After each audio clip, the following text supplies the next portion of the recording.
Last November, this nondescript scout hut in Sutton played host to a number of home brewers keen to learn a bit more about brewing from scratch. Practical mashing, as the course was called, is the process whereby malt is sparged in hot water to produce the wort used as the base for beer making. Although complex, this process allows more control over the taste of the beer than a simple homebrew kit. I asked the organisers about how they started out in beer making and what advice they have for those new to home brewing. Start with a beer kit, really. Everyone does. I did. Me and my brother did back in the 70s. He bought a Geordie beer kit, which was then a kit where you had to boil the hops. Everyone pretty much that I know starts with a beer kit, so that's what I would advise. Try a beer kit because the beer kits are very good these days, and you can make very nice beer out of them in actual fact, even on your first go, and there's not too much involved.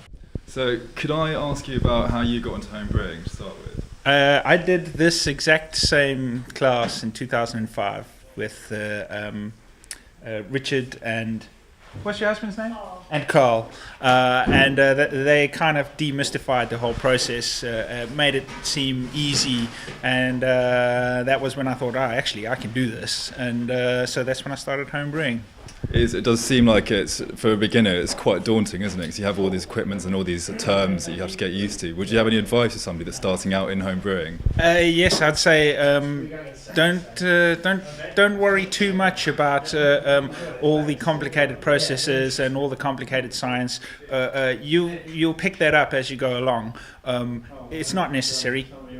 People who couldn't read or write or didn't have any measuring instruments whatsoever managed to make beer for thousands of years.